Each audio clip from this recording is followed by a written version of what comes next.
কি কাৰণত পৰীক্ষিতৰ স্খলন ঘটিল? এটাই কথা মনত ৰাখিব, যেতিয়ালৈকে চঞ্চল মন স্থিৰ নহয়, চিত্তৰ চঞ্চলতা নাশ নহয়, তেতিয়ালৈকে কিন্তু ভগৱন্তই কৃপা নকৰে। মাধৱদেৱে কি লিখিলে বাৰু? 129 নম্বৰ ঘোষাজোকাত লিখিলে, তুমি চিত্ত বৃত্তি মূৰ, অৰ্থাৎ হে ঈশ্বৰ, তুমি চিত্তৰ বৃত্তিখিনি মোৰ। চিত্তৰ বৃত্তিখিনিৰ ওপৰত যেতিয়ালৈকে আপোনাৰ নিয়ন্ত্ৰণ নাহে, তেতিয়ালৈকে আপুনি ভগৱন্তৰ প্ৰিয় পাত্ৰ হ'ব নোৱাৰে।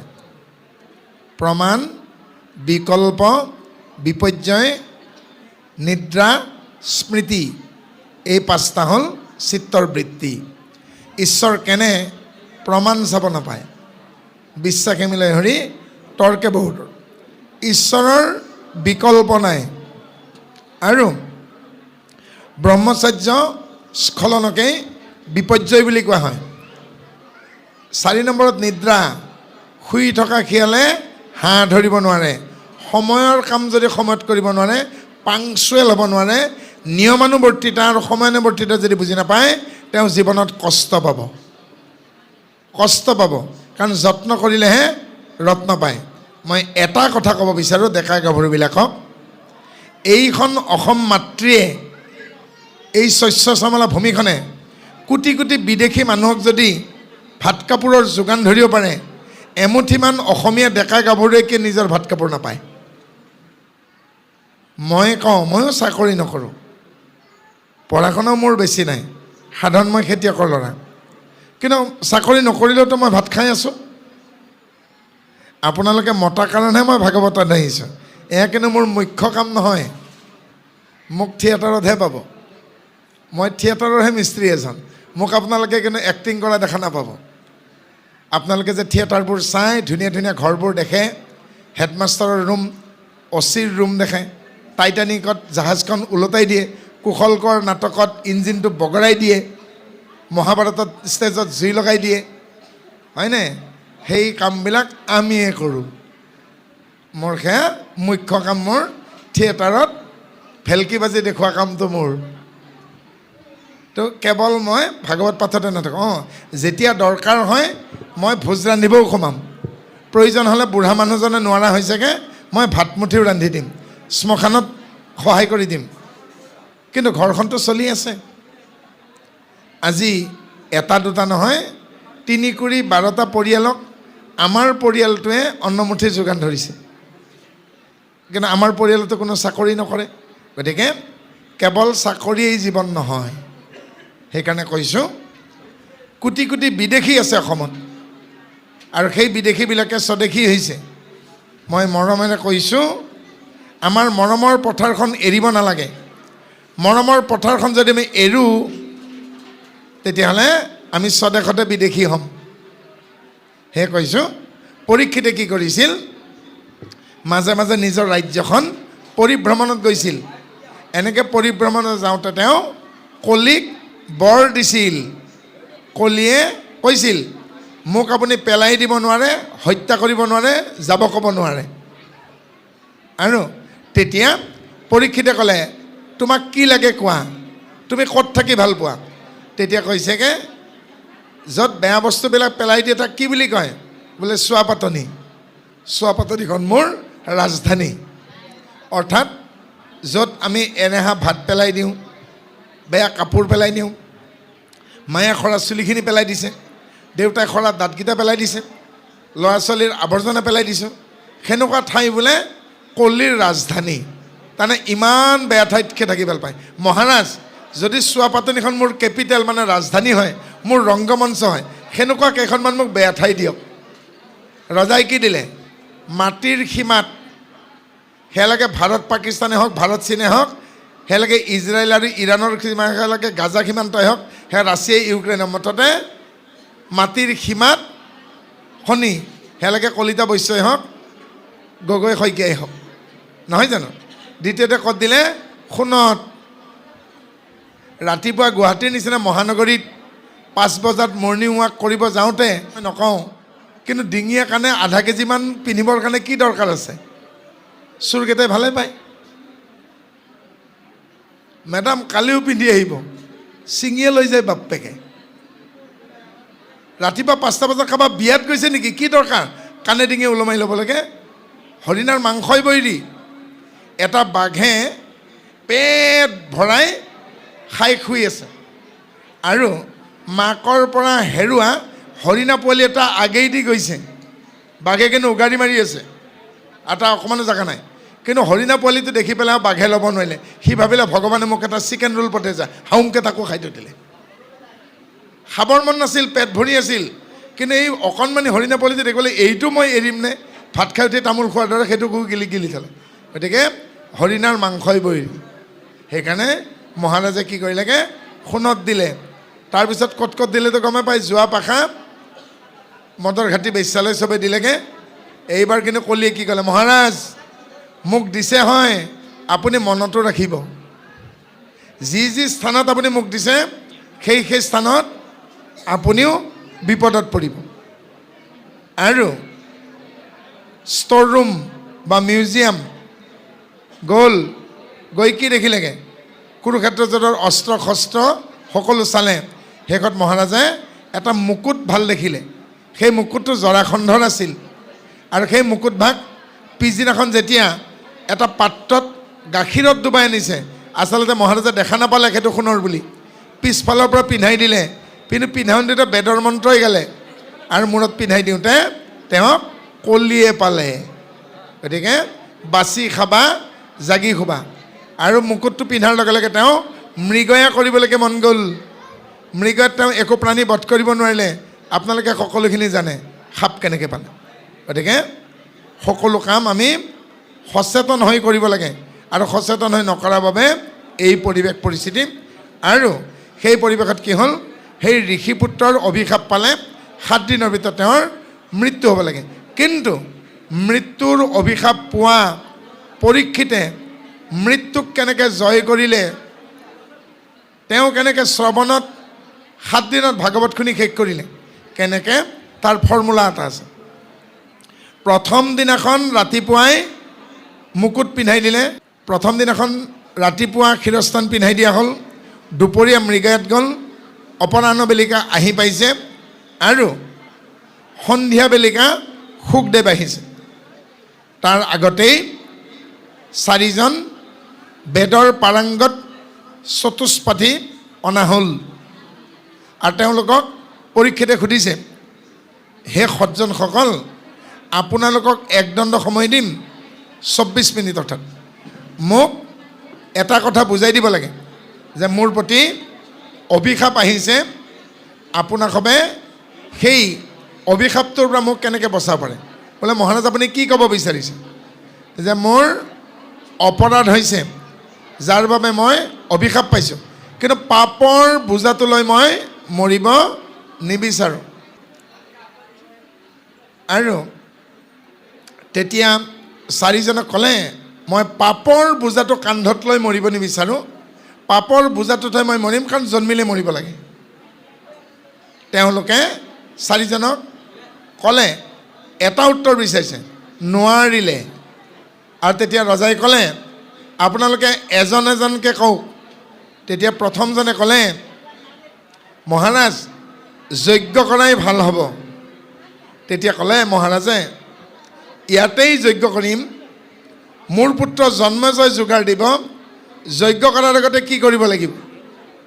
তেতিয়া ক'লে, বোলে 12 বছৰ হাল বাব লাগিব, অৰ্থাৎ যজ্ঞ কৰাৰ নিয়ম 12 বছৰ হাল বাই সেই ঠাইখিনি পবিত্ৰ কৰিলে যজ্ঞ কৰিব পাৰি।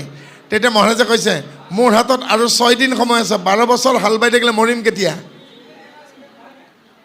First fail. ছেকেণ্ডজনে কৈছে, মহাৰাজ তীৰ্থ কৰাই ভাল হ'ব। তেতিয়া পৰীক্ষিতে সুধিছেগৈ, তীৰ্থসমূহ কোনে বনাইছিল? মহাৰাজ আপোনালোকৰে পূৰ্বপুৰুষ বিদুৰে বনাইছিল। তেতিয়া মহাৰাজে সুধিছে, বিদুৰে এনেকুৱা কোনখন তীৰ্থ তৈয়াৰ কৰিছে যিখন তীৰ্থত মোৰ নিচিনা এটা পাপীয়ে স্নান কৰিলে মুক্তি পাব? কাৰণ মই ঈশ্বৰৰ নাম লৈ থকা ঋষি এজনৰ ডিঙিৰ মণি মালা কমণ্ডলু কেৰেপা গুচাই দি মৰাসাপ ডিঙিত ওলমাই দিছিলোঁ। যে এনেকুৱা ভ্ৰষ্টাচাৰী, ঋষিক সন্মান কৰিব নজনা, ভগৱন্তক ধ্যান কৰি থকা ধ্যানমগ্ন যোগীৰ ধ্যান ভংগ কৰা অপৰাধী জানো কোনোবাৰ তীৰ্থত স্নান কৰিলে মুক্তি পাব? তেওঁ মনে মনে থাকিল। ৩ নম্বৰজনে কৈছে মহাৰাজ দান কৰাই ভাল হ'ব, দানৰ সমান পুণ্য নাই। তেতিয়া মহাৰাজ পৰীক্ষিতে কৈছেগৈ মই ৰজা হৈ থাকোঁতে 16 প্ৰকাৰ দান কৰিছোঁ। ভূমিদান, বস্ত্ৰদান, অন্নদান, গোদান, লোণদান, সোণদান, এনেকৈ 16 প্ৰকাৰ দান কৰিছোঁ। মাত্ৰ এবিধ বাকী আছে। বোলে কি বাকী আছে? দধিচি মুনিৰ দৰে দেহাটো দিব বাকী আছে। কিন্তু মোৰ নিচিনা পাপীৰ দেহাটো জানো ল'ব? দধিচি মুনিৰ হাড়েৰে বজ্ৰ তৈয়াৰ হৈছিল। তেতিয়া ক'লে মহাৰাজ দানেৰেও নহ'ব। আৰু চতুৰ্থজনে আত্মসমৰ্পণ কৰিলে, অৰ্থাৎ যজ্ঞৰে দানেৰে তীৰ্থৰে মহাৰাজ পৰীক্ষিতে পৰিত্ৰাণ নাপালে। আৰু তেতিয়া মহাৰাজে দুখিত হ'ল। সেই সময়তে নাৰদে কৈছে ভগৱন্তে যি কৰে ভালৰ অৰ্থে কৰে। আৰু নাৰদে কৈছেগৈ আপোনাক মই সৰু কথা এটা কওঁ, আপোনাৰ যে ভাল হৈছে। বোলে কিডাল ভাল হৈছে? মই ডেকা কালতে এতিয়া জীৱনটো এৰিবলগীয়া হৈছে।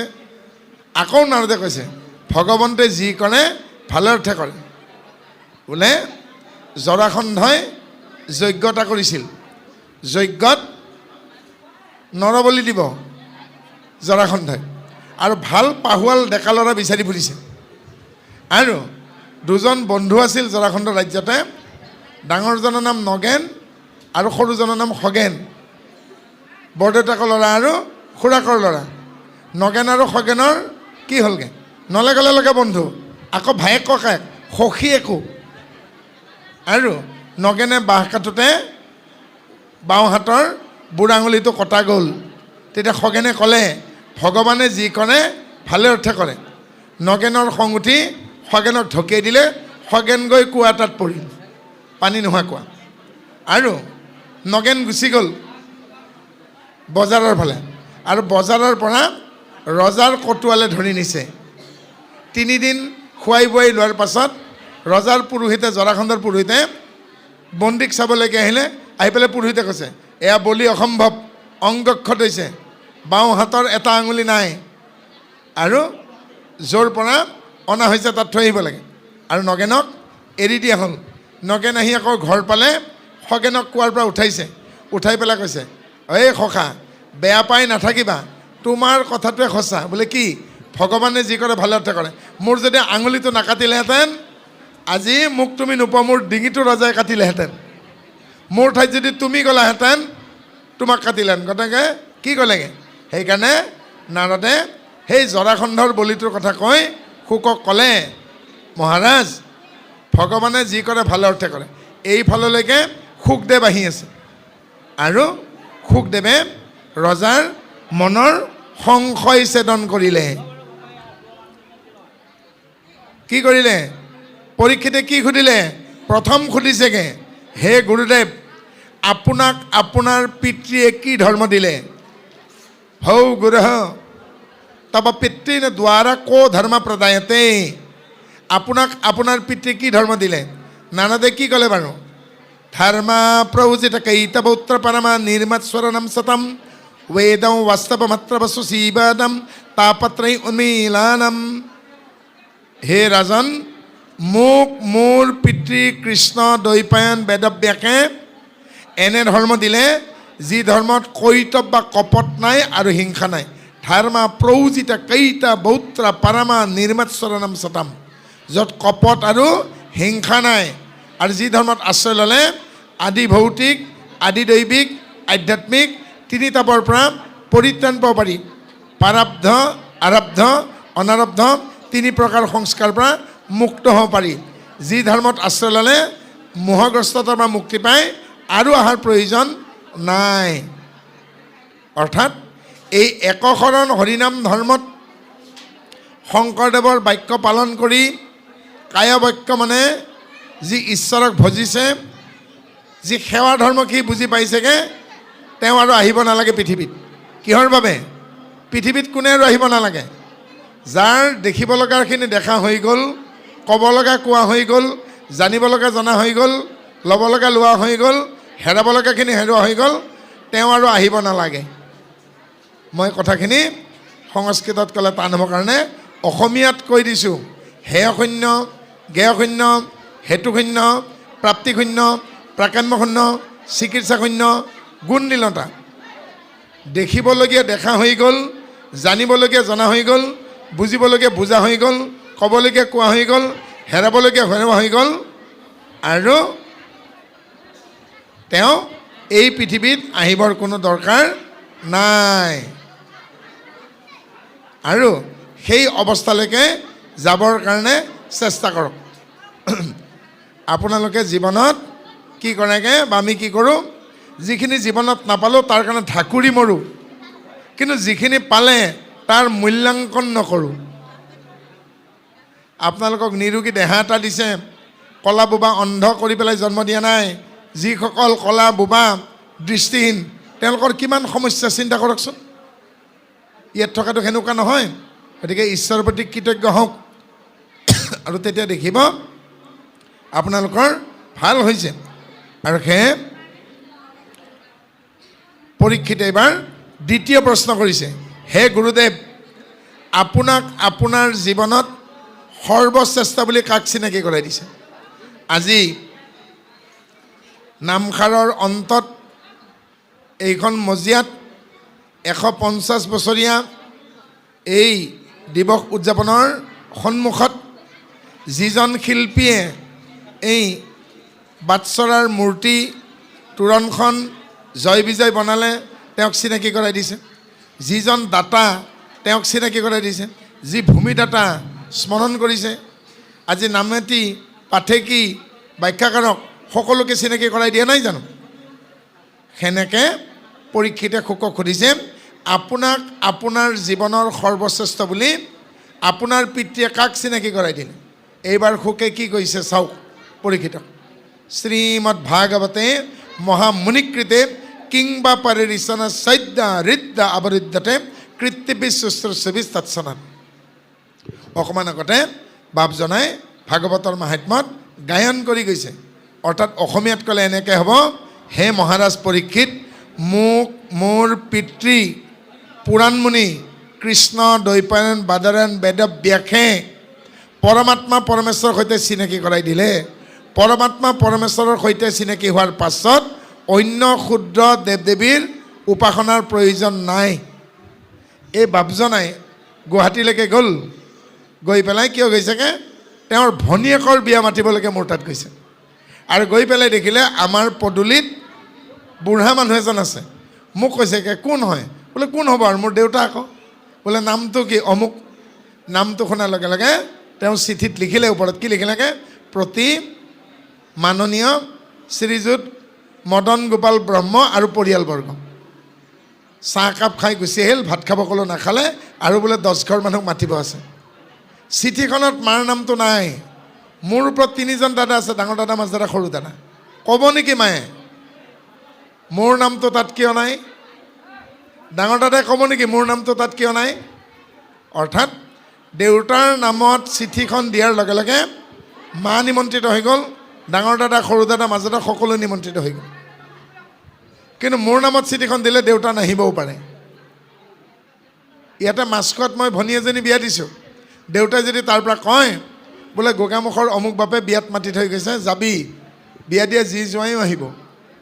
অৰ্থাৎ পিতৃক নিমন্ত্ৰণ দিয়াৰ লগে লগে জীয়েক পুতেক সমস্ত নিমন্ত্ৰিত হৈ যায়। পৰমাত্মা পৰমেশ্বৰক কোৱাৰ লগে লগে তেওঁৰ ল'ৰা ছোৱালীৰ নিচিনা বাকীবিলাক নিজেই নিমন্ত্ৰিত হৈ যায়। কৃষ্ণক পুজিলে পূজা হয় সকলোৰে, পৃথকে পুজিলে পূজা কেহু নাপায়। সেইকাৰণে একশৰণত ঈশ্বৰ কৃষ্ণৰ মানে বেলেগ উপদেৱতাৰ ক্ষুদ্ৰ দেৱ দেৱীৰ, ইংলিছত যাক ডেমিগডছ বুলি কয়, তেওঁলোকৰ উপাসনা।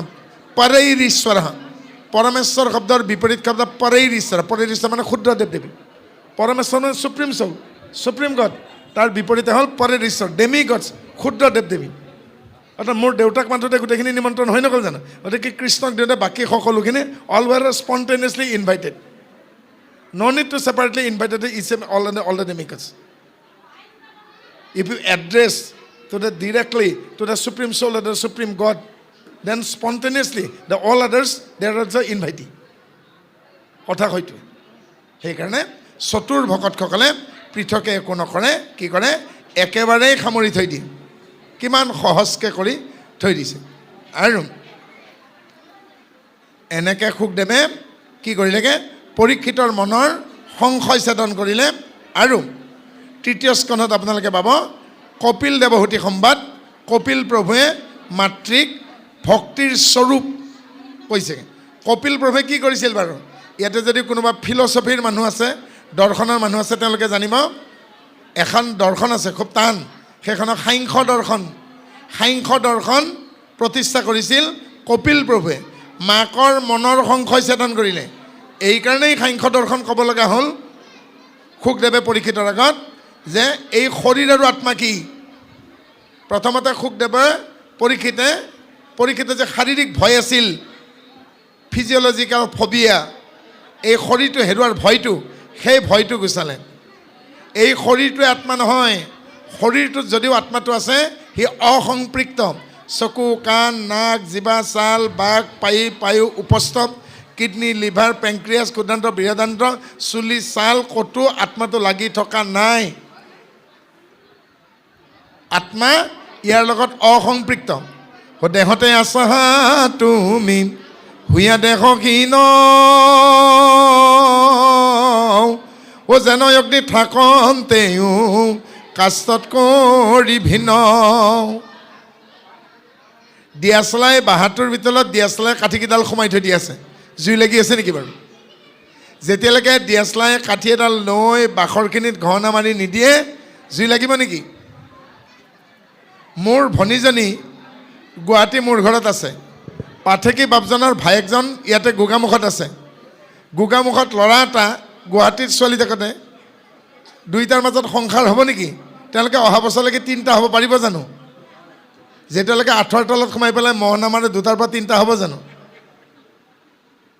পালে বুজি ল'ৰাটো বৰলা হৈ থাকিব ছোৱালীজনী আবিয়ে হৈ থাকিব খোলা কথা মই নামবোৰ সলাই দিছোঁ হয়নে গতিকে ফাগুন মাহত জুই লাগে বাঁহে ঘঁহনি খাওঁতে সেই ফিৰিঙতি পাতত পেলাই জুই লাগে কিন্তু বাঁহ গছৰ ওপৰত জানো জুইখিনি আছে গতিকে যেনেকৈ গছকেইডালত বা কাঠত থকা স্বত্তেও জুইখিনি দেখা কাৰণে যেন অগ্নি থাকন্তে কাষ্টটো কৰিবিন সেনেকৈ এই দেহটোতে আত্মা আছে কিন্তু চকু কাণ নাক জিভা ছাল ক'তো লাগি থকা নাই মোৰ দাদা বহি আছে চাউল ধোৱা বালিজানৰ গোগামুখৰ তেখেতে মেডিকেল ডিপাৰ্টমেণ্টৰ মানুহ বহুত অপাৰেশ্যন দেখিছে এতিয়া তেখেতে যদি ডক্টৰ এজনক কয় ছাৰজনক কয় ছাৰ 1 লাখ টকা দিম এজন মানুহৰ আত্মাটো ক'ত থাকে মোক অপাৰেশ্যন কৰি দেখুৱাই দিয়ক নেহি চলেগা ডক্টৰে অপাৰেশ্যন কৰি দেখুৱাই দিব নোৱাৰে যে এইটোৱে আত্মা বুলি তেওঁ যদি কয় 1 কোটি টকা দিম ছাৰ বোলে কি লাগে এই সাধাৰণ বস্তু এটা লাগে ছাৰ ডক্টৰ এজন আছিল কি তেজৰ ডক্টৰক কি বুলি কওঁ হেমাটলজিষ্ট তেজৰ ডক্টৰক যদি আমাৰ শইকীয়া বাপে সোধে ছাৰ 1 কোটি টকা দিম কাকো নকওঁ খালি মোক দেখুৱাই দিলে কি হ'লগৈ মানুহৰ শৰীৰত 2বিধ তেজ থাকে ৰঙা আৰু বগা লোহিত ৰক্তকণিকা আৰু শ্বেত ৰক্তকণিকা WBC আৰু RBC হীৰা আৰু ধমনী 2বিধ নানি ছাৰ মোক এটা বস্তু দেখুৱাই দিয়ে বোলে কি ছাৰ ডেকা ল'ৰা এটা আনি দিম অপাৰেশ্যন কৰি আপুনি মোক বস্তু এটা দেখাই দিব কি বোলে সেইটো পাল তেজ দেখুৱাই দিয়ক যিটো পাল তেজ ডেকা ল'ৰা এটাৰ পৰা ছোৱালীজনীৰ গৰ্ভত যাওঁতে সন্তান হয় যিটো পাল তেজৰ কাৰণে ল'ৰা এটা বাপেক হয় ছোৱালীজনী মাক হয় অপাৰেশ্যন কৰি মতা মানুহৰ শৰীৰত এটা ডেকা ল'ৰাৰ শৰীৰত সেইটো পাল তেজ ক'ত থাকে মোক দেখুৱাই দিয়ক ডক্টৰে ৰিজাইন দি পলাব 1 কোটি টকা দিলেও ডক্টৰ এটাই তেজৰ ডক্টৰে এই বুলি দেখুৱাই দিব নোৱাৰে শইকীয়া এজন ডেকা মানুহৰ শৰীৰত 5 লিটাৰৰ পৰা 6 লিটাৰ তেজ থাকে ৰঙা তেজো থাকে বগা তেজো থাকে কিন্তু কোনটো পাল তেজৰ পৰা এটা ল'ৰা বাপেক হয় এজনী ছোৱালী মাক হয় সেই তেজটো পাল মই অপাৰেশ্যন কৰি দেখুৱাই দিব নোৱাৰোঁ এতিয়া পাঠেকী বাপজনে যদি মোক এৰোপ্লেনত গৈ আছোঁ কালি বাংগালোৰ যাবলগীয়া মোৰ টিকট আছে আবেলি যদি তিতাবৰত নাযাওঁ মই বাংগালোৰ গুচি যাম এতিয়া বাপে যদি কয় আকাশৰ পৰা অ' বাপ এই পুখুৰীটো ক'ত আছে বোলে আকাশত তোমাৰ কি পুখুৰীলে কিয় বৰষুণ হয় যে পৃথিৱীত পৃথিৱীত যে বৰষুণ হয় ক'ৰবাৰ পৰা পানী দিয়ে, ঈশ্বৰে কোনটো পুখুৰীৰ পৰা পানী দিয়ে? বোলো হেৰি মূৰত গোবৰ থকা কথা নক'ব। ইয়াত ওপৰত ক'তো পুখুৰী সাগৰ একো নাই। আকাশত ক'ৰবাত সাগৰ আছে নেকি? একো নাই। হাইড্ৰজেনৰ 2টা অণু, অক্সিজেনৰ 1টা অণু লগ লাগিলে H2O পানী হয়। এইবাৰ যদি কয় বাপ পুখুৰী দেখাই দিব নহয়, মোক পাহাৰখনকে দেখুৱাই দিয়ক। বোলে কিহৰ কাৰণে? এই ধুমুহা বৰষুণ হ'লে যে শিলগুটি পৰে, বৰফৰ শিলগুটি নপৰে জানো, হিলষ্ট্ৰম। এবাৰ বাপে সুধিছেগৈ পুখুৰীটো নালাগে, মোক পাহাৰখন দেখুৱাই দিয়ক। কাৰণ পাহাৰ চাৰ নাথাকিলে শিলগুটি কৰিব পাৰিব। মই বোলে ইয়াত পাহাৰো নাই পৰ্বতো নাই, তেতিয়াহ'লে এই বৰফৰ শিলগুটিবিলাক কেনেকুৱাকৈ পৰে? যোগাত্মক আধান আৰু বিয়োগাত্মক আধান, আৰু এই 2 ধৰণৰ আধানৰ মাজত সংঘটিত হ'লে মেঘে গৰ্জন কৰে, বিজুলী চমকি উঠে, আৰু হাইড্ৰজেন আৰু অক্সিজেনৰ অণু লগ লগাৰ পাছত পানী হয়। আৰু সেই পানীখিনি -70 ডিগ্ৰী চেলচিয়াছ অৰ্থাৎ -72 ডিগ্ৰী চেলচিয়াছৰ মাজেদি নিম্নচাপৰ মাজেদি যেতিয়া আহে, নিজে নিজে এটুকুৰা এটুকুৰা বৰফৰ সৃষ্টি হয়। টিং ফুটাই দিবও পাৰে, ধান চেপেটা কৰি দিব পাৰে। ওপৰত কিন্তু পৰ্বত নাই, শিল পেলাই দিয়ে। ওপৰত কিন্তু পুখুৰী সাগৰ একো নাই, বৰষুণ দিয়ে। গতিকে ফ্ৰেকশ্যন অফ ছেকেণ্ডত যেনেকৈ বৰষুণ হৈ যায়, ফ্ৰেকশ্যন অফ ছেকেণ্ডত যেনেকৈ শিল হৈ যায়গৈ, সেনেকৈ ফ্ৰেকশ্যন অফ ছেকেণ্ডত যেতিয়াই ল'ৰা ছোৱালী দুটাৰ মাজত প্ৰেমৰ আস্পাদন হ'ব, সেই স্পন্দন জাগিব, সেই মুহূৰ্তত সেই টোপাল তেজৰ সৃষ্টি হ'ব, যি টোপাল তেজেৰে এজন ডেকা ল'ৰা বাপেক হ'ব 10 মাহ 10 দিন পাছত, আৰু এজনী ছোৱালী মাতৃত্বত কিন্তু সেই টোপাল তেজো দেখুৱাই দিব নোৱাৰে। যেনেকৈ আকাশত মই পুখুৰী এটা দেখুৱাই দিব নোৱাৰোঁ য'ৰ পৰা বৰষুণ দিছে, এখন পাহাৰ দেখুৱাই দিব নোৱাৰোঁ য'ৰ পৰা শিলগুটি পৰিছে। সেয়াই ঈশ্বৰৰ ৰহস্য। জাষ্টিছ দিলে জাষ্টিছ দি নাই। মই আইনৰ কথা নাজানো, কিন্তু এজন জাজে কৈছে ন্যায় পাওঁতে যদি পলম হয়, সেই ন্যায়ৰ কোনো মূল্য নাই। আজিৰ পৰা 35 বছৰ আগত 8 বছৰীয়া ছোৱালীজনী গুৱাহাটীত হত্যা কৰিছিল, আৰু আজিৰ তাৰিখত হত্যাকাৰীজনৰ বয়স 93 বছৰ, পেৰালাইচিছ হৈ বিচনাত পৰি আছে। এমাহ আগতে কোৰ্টে ৰায় দিছে তেওঁৰ বোলে যাৱজ্জীৱন জেল হ'ব লাগে। বোলে ফাঁচি দিলে লাভ নাই, মৰিবলৈ বুঢ়াটো এই কেইদিন বছৰ এনেই মৰিব। সেই ছোৱালীজনীৰ মৃত্যু হ'ল, বাপেক মৰিল, মাক মৰিল, এতিয়া আৰু সেই হত্যাকাৰীটোক জেলত দিলে লাভ হ'ব নেকি? সি কেলধেপকৈ যি আছে এতিয়া গমেই নাপায়, পেৰালাইচিছ হৈ পৰিছে। গতিকে সেনেকুৱা বিচাৰত মানুহে কি হেৰুৱাবগৈ? আস্থা হেৰুৱাই পেলাব। মই বিচৰা নাই জনসাধাৰণে আইনৰ ওপৰত আস্থা ৰাখক। গতিকে আইনৰ ওপৰত যদি আস্থা ৰাখিব লাগে, প্ৰশাসনে ৰাজনীতি নকৰি, স্বাৰ্থপৰৰ কাম নকৰি বিচাৰ কৰক। কাৰণ মই গুৱাহাটীত থাকোঁ, পৰাগ দাস হত্যা হ'ল, মোৰ দুৱাৰমুখত বুধবাৰৰ কাজিয়া, মোৰ দুৱাৰমুখত পৰাগ দাসক হত্যা কৰিছে। আজিলৈকে পৰাগ দাসৰ হত্যাকাৰী ধৰা নপৰিল। মই কাকো দোষাৰোপ কৰিব বিচৰা নাই। মানৱেন্দ্ৰ শৰ্মাক উজান বজাৰত হত্যা কৰিলে, ধৰা নপৰিল। চেৰ্গেই গ্ৰিটচেংকো ৰাছিয়াৰ ইঞ্জিনিয়াৰজনক মাৰি পেলালে, হত্যাকাৰী ধৰা নপৰিল। গতিকে শেষ বিচাৰ বুলি কথা এষাৰ আছে, কিন্তু যদি পলম হয়, গতিকে জুবিনে এদিন কৈছিল এখন সভাত, বোলে দাদা আপুনি কেনেকুৱা? তেতিয়া জুবিনে কৈছেগৈ, আমুল শুনিছা? বোলে তো আজিকালি চবেই খায় আমুল তাজা। বোলে আমুলৰ এডভাৰটাইজত দিয়ে টেষ্ট অফ ইণ্ডিয়া। এবাৰ জুবিনে কৈছে পুৰবী দেখিছা? বোলে গাখীৰ খাওঁ পুৰবী। বোলে টেষ্ট অফ আছাম। বোলে আপুনি কি? বোলে মই নিমখ। নিমখ নহ'লে দাইল চব্জি যেনেকৈ খাই ভাল নালাগে, আজি অসমৰ পৰিৱেশ সেৰেকা হৈ গ'ল। জুবিন নাই, অহা বছৰ বিহু হয়তো কি হয় আমি গম নাপাওঁ। কিন্তু তাৰ উল্টা কথা এটা ক'ম। আজি জুবিন নোহোৱাৰ কাৰণে যেনেকৈ জুবিনে নিমখ বুলি কৈছিল, তাৰ ওলোটা কথা। 12 বছৰ বয়সত শংকৰদেৱ পঢ়াশালী লৈ গ'ল। প্ৰথম দিনাখন তেওঁ স্বৰবৰ্ণ শিকিলে, দ্বিতীয় দিনাখন তেওঁ আগবেলা ব্যঞ্জন বৰ্ণ শিকিলে। আৰু আইতাই সাধু কৈছিল, কৃষ্ণৰ সাধু। আইতাক খেৰখুটি কি কৈছিল? যে তেওঁ গভীৰ বনত অকলে থাকে, আকাশত যেতিয়া উৰে তেওঁ গৰুৰৰ পিঠিত থাকে, পানীত যেতিয়া থাকে ক্ষীৰসাগৰত তেওঁ অনন্ত নাগত শয়ন কৰে। হাতৰ তলুৱাবোৰ পদুমৰ পাহিৰ দৰে কোমল, চকুবোৰ আয়ত, চুলিবোৰ কেঁকুৰা, আকঞ্চিত, ডিঙিটো শংখৰ দৰে পিছল। আৰু তেওঁ শত্ৰুৰ লগত যেতিয়া যুঁজ কৰে খৰকৈ খৰ বৰ্ষণ কৰে, আৰু তেওঁ মানুহৰ ভয় দুখ হৰণ কৰে। কোনে সাধু কৈছে? আইতাই। আৰু দ্বিতীয় দিনাখন আখৰবোৰ শিকাওঁতে শংকৰদেৱে, তেওঁৰ নাম গদাধৰ আছিল, তেওঁ গদাধৰে মহেন্দ্ৰ কন্দলীক সুধিছে, গুৰুজন বোলে কি অৰ পৰা ক্ষলৈকে শিকালে? এই আখৰবোৰ যদি ফুল হৈ যায়, মোৰ ভাৱনা যদি সূতা এডাল হৈ যায়, মই মালা এডাল গাঁঠিব পাৰোঁনে? তেতিয়া গুৰুজনে কৈছে সেই মালাডাল ঈশ্বৰে আগতেই গাঁঠি থৈছে আৰু মালাডাল ব্ৰহ্মাক দিছে।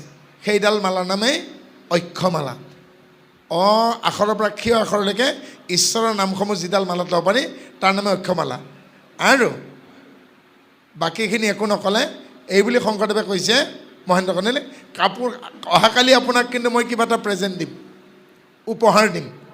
আৰু স্বৰবৰ্ণ ব্যৱহাৰ নকৰাকৈ ব্যঞ্জন বৰ্ণৰে এটি কবিতা লিখিলে, কোমল গীত। কৰতল কমল দল নয়ন, পাইছে নহয়, নগচৰ ফণধৰ দবহৰ মগমা। আৰু এই কবিতাটোত ঈশ্বৰৰ গোটেইখিনি বৰ্ণনা হৈ গ'ল।